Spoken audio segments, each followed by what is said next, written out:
Hi guys, and welcome back to Climbing Daily. On today's episode, we're here with the Arc'teryx Academy, and we're going to be joining one of their clinics, the high altitude medicine one, to learn about all the dangers, but also how to prepare before heading out into this beautiful but hostile environment. So let's head to the group who are out on the terrace. Okay, so we will be talking about altitude disease. Here we are at high altitude. We consider that from 3,500 it is very high altitude.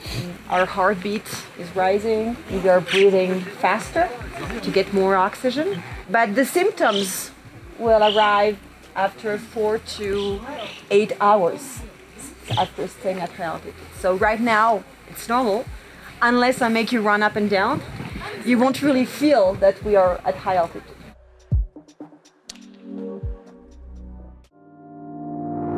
So we went back inside because it was raining and snowing upstairs. And we're here with Marianne, our doctor and instructor for today. So what are we doing and what's going on back there? I'm trying to explain what are all the problems with high altitude and especially how to prevent acute mountain sickness and how to acclimatize better if you are going on trekking at high altitude. And there are a few tools, interesting tools, and few rules to respect to have a good acclimatization and feel okay without, any disease, because you will suffer from hypobaric hypoxia. And it can lead to very, very severe problems as severe acute mountain sickness or even worse, cerebral edema or lungs edema, and you can die from one or the other. And what are some of the first signs of acute mountain sickness? Okay, the acute mountain sickness, actually you suffer from a lack of oxygen due to the hypobaric environment. And actually, any organ can suffer from hypoxia, which is the lack of oxygen. So usually people suffer from headaches because their brain doesn't have enough oxygen, but they also can suffer from a loss of appetite, diarrhea, sleep disorder.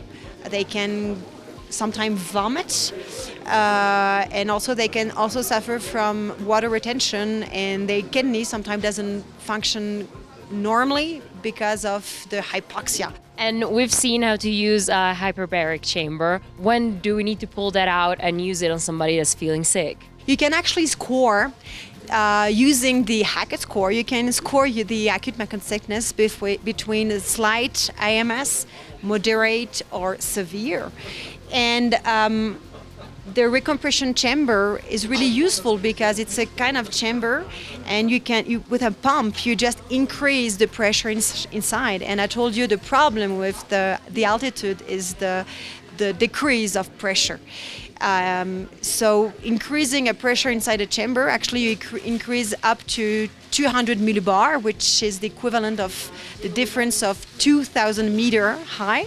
So when you put a person inside the chamber, it's like bringing the person 2,000 meter lower. In that way, they will have more oxygen and they can just totally recover from acute mountain sickness, but they can also recover from cerebral edema or lungs edema. And who can use that chamber? Because it looks a bit intimidating at first, but in reality, everybody can just learn how to use it.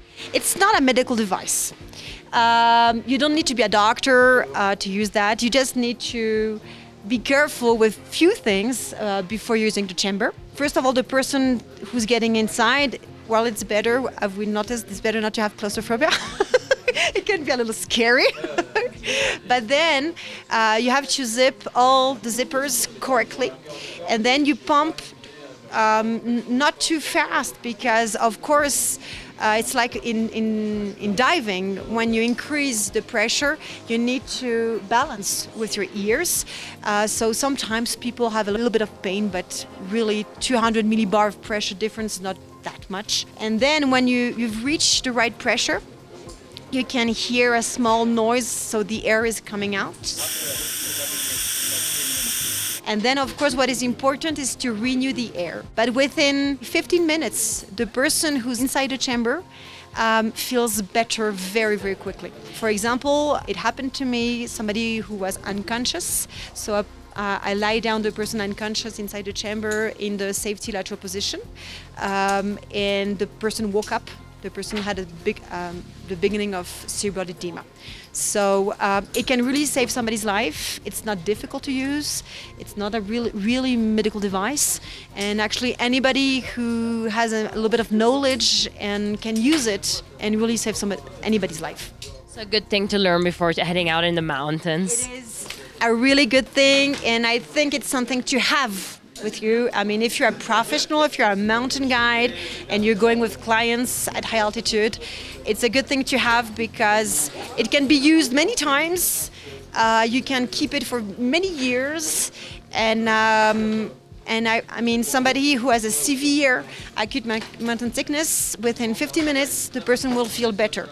It means the person then has to go down. It doesn't mean the person can really continue.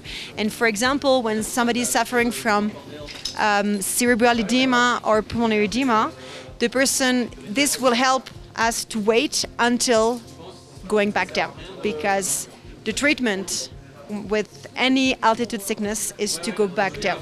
It's the best treatment. You can use medication, but the best treatment is to go back down to a normal pressure, to a normal level of oxygen. All right.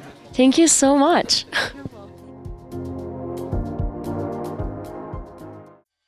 Thank you so much for watching. We'll have more episodes coming out, so subscribe to the YouTube channel, and I'll see you next time.